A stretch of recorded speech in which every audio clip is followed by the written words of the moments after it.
Sino si boss? Si Boss. Good evening po. Ay, At sino naman kayo? Siya si Wendy. Yung manager ng toy shop na sinusuplayan ko ng laruan. Yes. At siya naman po si Rudolph, kaibigan ko po. Opo, pero di pa po kami magkakilala, sabay lang po kaming dumating. Hello. Ni ma'am. Sandali lang, medyo nalilito ako eh. Ano ba yung hawak mo at sino ba si boss?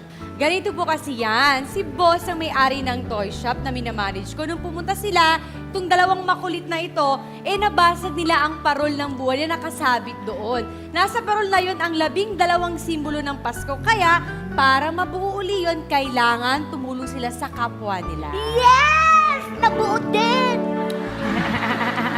Yan. At ito po yung huling simbolo. Ang symbol ng 12th Sunday of Christmas. Ang tawag po dito ay symbol of happiness. ay, naku. Ang ibig niyo bang sabihin ay kami ang huli ninyong misyon? Opo! Kaya pala kinausap niyo ako dun sa toy store kanina. Akala ko mga chismosang bata lang mga to eh. Nako, pinuntahan din nga po namin yung lahat-lahat eh. Hindi nyo lang po kami nakilala kasi nag-disguise po kami kanina. Kasi ang misyon po kasi namin sa araw na ito ay ipaalala sa inyo ang kalagahan ng pamilya para bisitahin nyo si Lola Maria Ligaya. Naku, ligo nga kayo dito. Ang bait-bait talaga ng dalawang batang ire. Ang Thank you, bait-bait. Ma. Salamat sa inyo, ha. Dahil sa inyo, buo na ang pamilya ko. Nandito mga anak ko. Hala, Lola, bakit Salamat. umiyak? Hindi, nandito anak ko eh. Anak. At dahil po sa inyong pamilya, mabubuo na rin po namin sa wakas ang parol ng buhay. Ayan, Chuchay, lumiliwanag na yung ito. Nasa parol na yan ang 12 simbolo ng Kapaskuhan. Kinakailangan niyong mabuo muli ang nasirang parol.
Chuchay, Bubsy, Yes, boss?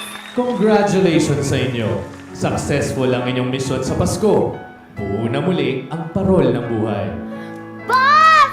Salamat po Kasi dahil sa mission na to, marami po kaming natulungan ni Ate Chuchay. Oo nga po. Ngayon, alam na po namin kung ano ang pinakamalagang regalo sa Pasko. Walang iba po, kundi ang regalo ng buhay. Tama. Kaya kahit hindi Pasko, mahalagang tandaan ninyo ang kahulugan ng bawat simbolo. Dahil yan ang ating kailangan upang maging maligaya tayo sa buhay. Merry Christmas sa inyong lahat. Merry Christmas, boss! Oh, ganito. Mami, Oh. halika, forward lang kita. Sandali. Ayan, total. Tagumpay na yung mission. Masaya na tayong lahat. Kaya ano pang hinihintay natin? Ano yun? I-celebrate na natin ang Pasko!